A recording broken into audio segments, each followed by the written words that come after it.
comment ça va? C'est le moment qu'on attendait tous, le passage de Antoine Dupont au centre. Tu pensais quand même pas que je parlais de la liste de Galtier? Bien sûr qu'on va en parler, on est tous heureux de retrouver ces 42 joueurs qui vont préparer les tests de novembre et fêter le retour de Jaminet en équipe de France. Non, je déconne. Bon, alors, qui est dedans? Qui va rester à la maison regarder les autres en pyjama? Bien sûr, il y a une majorité de joueurs qu'on connaît, on l'a tous lu, Fabien Galtier et son staff tous les lundis, ils font un ranking de 1 à 5 avec les joueurs au poste. D'ailleurs, il paraît que Mathieu Jalibert c'est le numéro 4 au poste d'ouvreur, info ou intox? Mais la question qu'on se pose tous, c'est est-ce qu'il y a des joueurs, et surtout qui a réussi à tirer ses épingles du jeu de cette fameuse tournée en Argentine? Prenons un exemple. Est-ce que Baptiste Serin, qui était capitaine en Argentine, reste dedans ou est-ce qu'il paye les pots cassés? Installe-toi confortablement parce que dans cette vidéo, on va décrypter cette liste des 42 joueurs. Mais avant, si tu veux soutenir la chaîne et mon travail, je t'encourage à mettre un petit pouce bleu, à t'abonner et mettre la petite cloche. C'est ultra important pour l'algorithme. Et surtout, le plus important, c'est de ne pas rater les débriefs qui vont arriver pendant la tournée. Pour cette liste, on va commencer par les 9. Antoine Dupont, on le sait tous, il est dedans. Ensuite, il y a un petit peu de débat entre Lucu, Couillou, Le Garec, Serin et peut-être Jonot. 4 ou 5 joueurs pour 2 places. Lucu, ça a été la doublure de Dupont pendant 3 ans, jusqu'à la Coupe du Monde, puis il a réussi à prendre le maillot pour le tournoi destination. Enfin, le début du tournoi destination. Et ouais, parce que Dupont, il était au 7 et donc Lucu, il a eu sa chance. Mais sur les 3 premiers matchs qu'il fait, c'est pas glorieux en termes de résultats. Et c'est pas uniquement sa performance, mais tu prends une branlée contre l'Irlande, une victoire en Écosse sur le fil, mais attention, une victoire reste une victoire, et un nul contre l'Italie. Entre des résultats pas terribles, un jeu pas terrible, un Le Garec qui pousse et qui termine le tournoi avec 2 matchs qui sont plus aboutis, on s'interroge tous, parce que c'est sûr qu'avec l'UBB il cartonne. Et surtout sur ce début de saison, il est excellent. Il a 31 ans, il est plein d'expérience, mais en réalité je suis pas sûr qu'il ait réellement saisi sa chance quand il en a eu l'opportunité en équipe de France. On passe à Nolan Le Garec qui lui a terminé titulaire, il a commencé remplaçant, il termine titulaire le dernier tournoi de destination, avec 2 bons matchs et 2 victoires. Pour moi, il n'y avait pas de raison qu'il soit pas dans les 3-9. Baptiste Serin,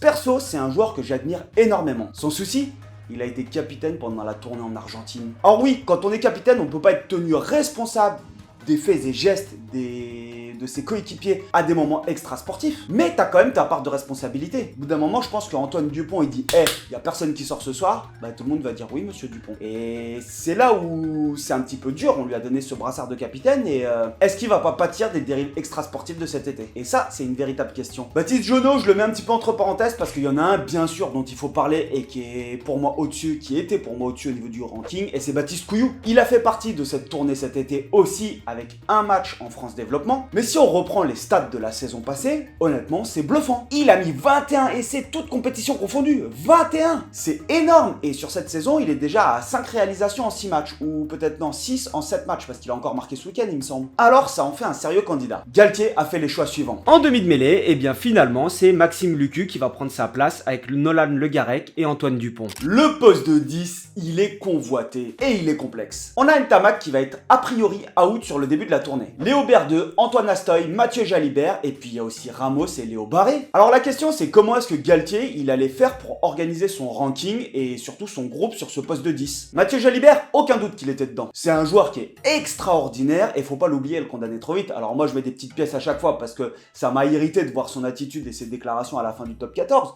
Après la finale perdue. Mais attention, ce joueur il est juste monstrueux, c'est un génie balle en main. Faut pas oublier que quand tu marques contre les Blacks et c'est lui qui te fait sauter le verrou. Et si moi j'ai pensé ça à mon petit niveau, vous imaginez bien que c'est remonté à ses oreilles parce que ça a dû être un petit peu l'opinion générale, ou que des gens ont dû lui dire que son attitude n'avait pas été terrible. Évidemment qu'il s'est remis en question. Évidemment, c'est le quotidien d'un joueur professionnel de se remettre en question, tant sur ses performances sportives que sur son attitude extra-sportive. Et il faut pas oublier qu'il est jeune, mince. Il a 25 ans. On a l'impression que c'est un daron, mais il a 25 ans, Jalibert. Il a joué toute la Coupe du Monde. Il a fait les 3 mêmes matchs, par contre, le pauvre, que Maxime Lucu sur le dernier tournoi à destination, et après il s'est blessé. Et quand il se blesse, Ramos passe à l'ouverture et tu gagnes tes 2 matchs. Alors, pour commencer les matchs ou être sur les feuilles de match, je ne sais pas, j'en suis pas sûr, mais dans le groupe, c'est sûr qu'il y est. Antoine Astoy, lui, il a pas joué le dernier tournoi à destination, mais il a été pris pour la tournée en Argentine. Est-ce qu'il a réussi à convaincre sur ces matchs-là? J'en suis pas si sûr. D'un point de vue totalement subjectif, j'ai quand même trouvé qu'il était un petit peu en dedans et qu'il était moins performant la saison passée que lors des 2 titres qu'il a gagné avec La Rochelle. C'était moins évident pour lui. Léo Berdeux, il a fait partie de cette tournée en Argentine. C'est un joueur que j'aurais bien aimé voir enquiller au niveau international, mais faut dire qu'il y a du monde quand même. Thomas Ramos, il a commencé le dernier tournoi au poste de 15 et il l'a terminé au poste de 10. Il a répondu aux attentes de Galtier et de tout le monde évidemment, et la question c'est bel et bien celle-là. Est-ce que Ramos est deuxième 10 derrière Ntamak? Parce qu'on a aussi Léo Barré qui a répondu aux attentes et qui peut couvrir le poste de 10,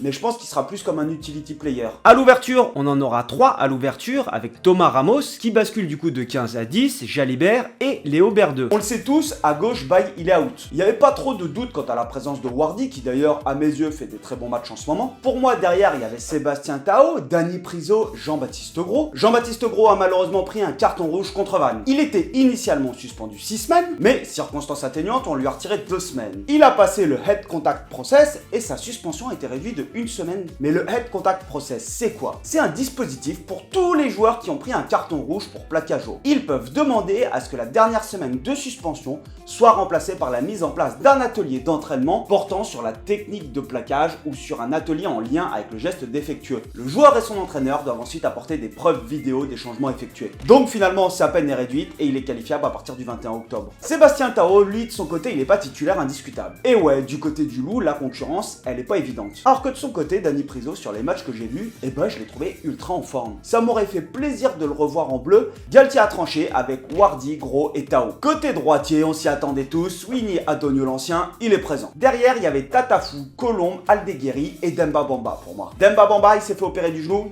Out. Et celui qui met un petit peu le bordel, c'est Tatafou, il ajoute de la concurrence. Et le staff a dû se casser la tête à mon avis. La véritable question c'est est-ce que Tevita Tatafou avait le niveau international ou pas encore? Sinon, est-ce que le staff veut le préparer même si ce n'est pas à l'heure actuelle le meilleur? Mais continuer de lui faire découvrir l'environnement et les exigences du très très haut niveau. De façon totalement subjective, quand je vois sa performance avec Bayonne ce week-end, mais bien sûr j'ai envie de le voir entier. Georges-Henri Colombe, le mec est double champion d'Europe avec La Rochelle. Pilier en équipe de France, derrière Antonio. Et Ronan O'Gara annonce qu'il est 4e au poste à La Rochelle.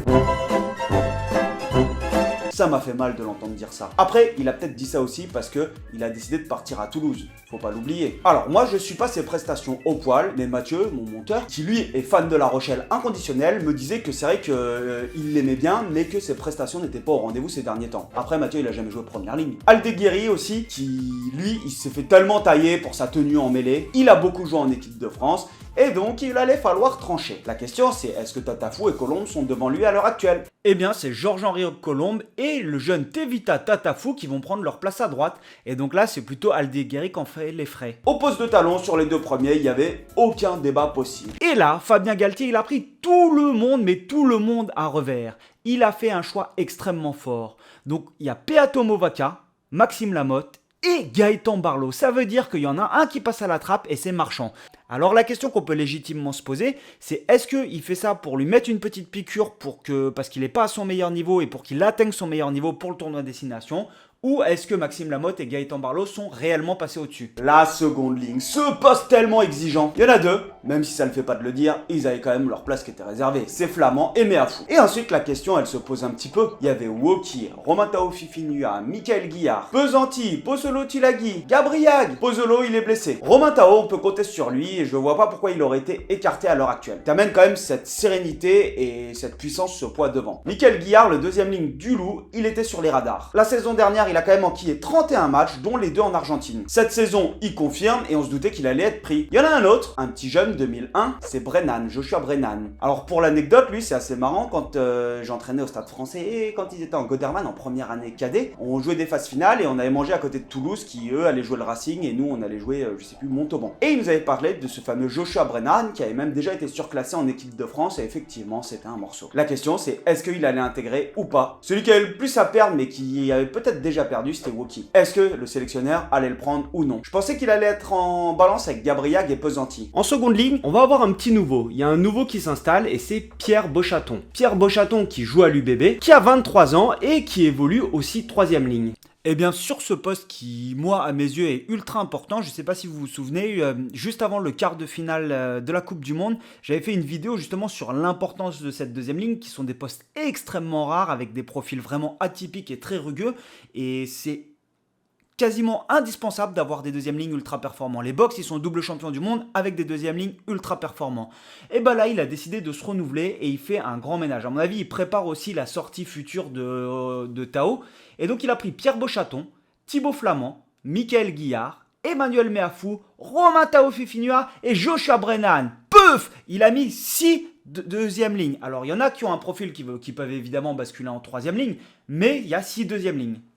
Le poste de troisième ligne est un véritable casse-tête. Commençons par Aldrit. On a l'impression qu'il est méconnaissable depuis la Coupe du Monde, comme s'il était rincé et abîmé de partout. Après, faut se dire quand même que son poste, il est ultra exigeant, hein. Et on lui demande de générer de l'avancée sur un terrain. Bah, franchement, c'est compliqué, hein. C'est dense les rideaux. Une chose est sûre, c'est qu'il a pas dit son dernier mot et qu'il est toujours présent. Jelonche, le pauvre, il sort d'une sale période avec ses 2 blessures consécutives. Il a repris les matchs avec Toulouse et Jelonche, bah c'est le guerrier Jelonche quoi. Sa présence dans le groupe des 42, elle faisait pas beaucoup de doute, même s'il a pas énormément de temps de jeu, au même titre que Olivon, Cross et Boudéan. Romat, le pauvre, on avait l'impression que le sélectionneur le badait parce que pour moi, il aurait pu intégrer le groupe pour la Coupe du Monde au vu de ses performances avec Toulouse. Depuis, il a commencé à disputer des matchs et pour moi, il était légitime. Et derrière, ça pousse fort avec Abati, Nouji, Joseph, Castro Ferreira, Gazotti. Mathis Castro Ferreira, je suis sûr qu'il va finir par intégrer le groupe France. Lui, c'est le serial marqueur. Après, il s'est fait opérer, à mon avis, il était trop juste. Jordan Joseph, il a fait la tournée en Argentine, il a commencé titulaire au Racing en début de saison et après rotation ou sanction,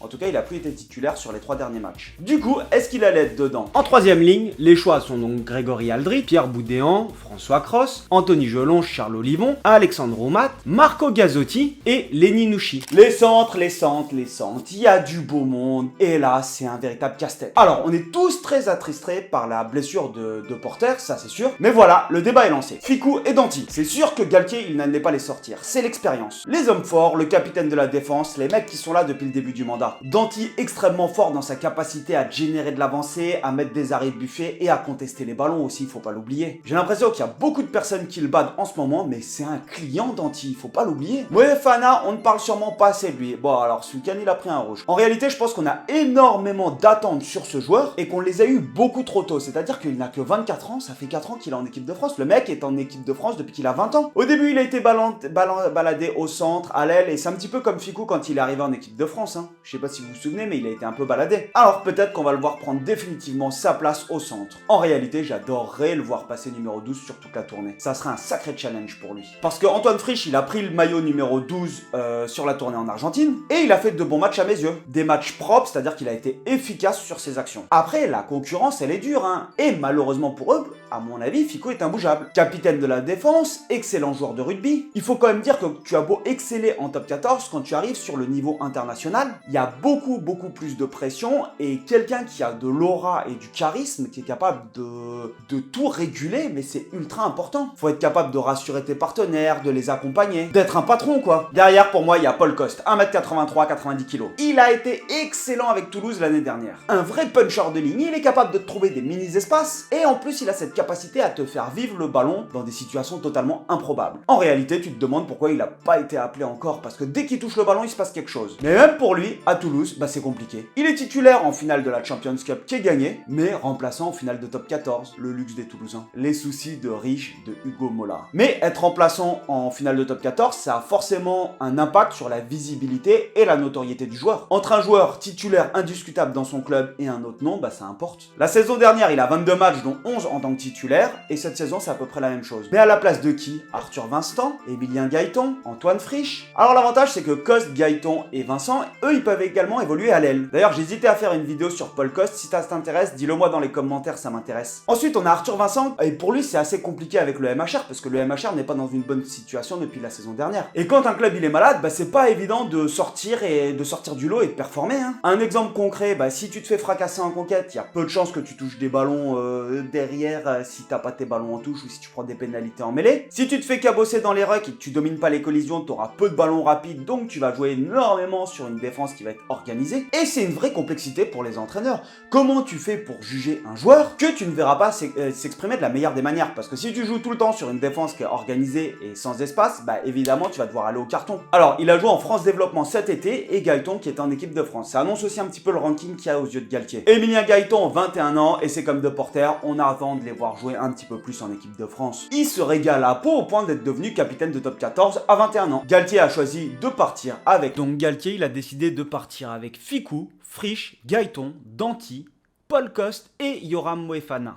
Les ailiers. Si je te dis Biel, Biarro et Penaud, ça te paraît cohérent, même évident. Villiers, un peu moins. Pour lui, c'est la traversée du désert depuis la Coupe du Monde. Et ouais, tu te souviens qu'il était titulaire sur le match d'ouverture contre les Blacks? Perso, j'avais totalement oublié. Pour moi, c'est déjà Biel Biarré qui était devant. Il a été ghosté pendant le dernier tournoi Destination. Mathys Lebel, lui, il a un gros défaut. Il est toulousain. Il y en a déjà tellement en équipe de France que Fabien Galtier, il doit se dire putain, on peut pas leur prendre tous leurs joueurs quand même. Sinon, ils vont devoir faire jouer les crabos. Non, c'est un très bon joueur. Et le pauvre, l'année dernière, il n'a eu qu'une seule sélection, ça a été contre l'Italie. Puis, il a été renvoyé en club la semaine suivante. C'est compliqué pour lui. Il est habitué au rassemblement avec l'équipe de France, ce qui est normal quand tu vois ses prestations en club. Parce qu'en plus, pour lui, parce qu'il est à Toulouse, les tournées en Argentine, tu les oublies. Toi, tu joues les phases finales de top 14. Ce qui est d'ailleurs horrible, il était titulaire en finale de la Champions Cup, remplaçant pour la demi-finale de top 14, et même pas sur la feuille de la finale de top 14. Donc en gros, tu joues pas la finale et tu vas pas avec l'équipe de France. Alors la question pour lui, là je vais en faire bondir quelques-uns, est-ce qu'il a intérêt à rester à Toulouse pour son exposition personnelle? Pour les résultats en club, évidemment.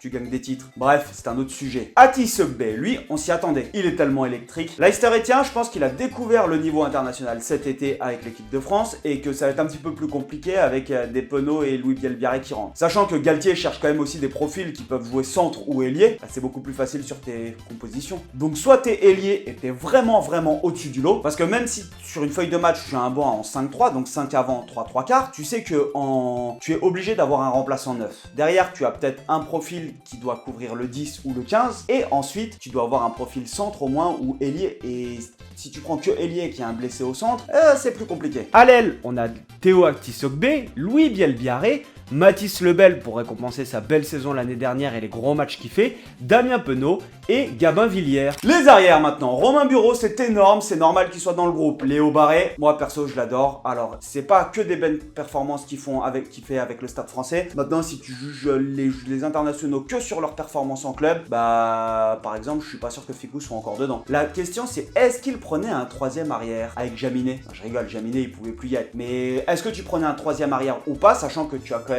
Thomas Ramos et Louis Biel-Biarré qui peuvent couvrir le poste. Pour moi, Léo Barré, il a apporté des garanties pendant le tournoi Destination. Et le pauvre, il doit avoir la tête au fond des toilettes avec ses performances, avec les résultats du Stade Français en ce moment. Donc, je pense que ça va lui faire du bien de couper un peu avec le club. Voilà, c'était une petite vidéo sur la liste des 42. N'hésite pas à me dire dans les commentaires, en fait, quelle équipe, toi, tu verrais commencer sur le match contre les Blacks plutôt. Parce que dans tous les cas, je pense qu'on aura la même composition d'équipe, que ce soit Japon, Black et Argentine. Je suis pas sûr que la composition, elle change énormément. Dis-le moi dans les commentaires, ça va lancer un petit peu les débats et surtout essaye de justifier tes choix si tu as des choses intéressantes à dire sur des posts. Allez, on se revoit bientôt. Topette l'ami.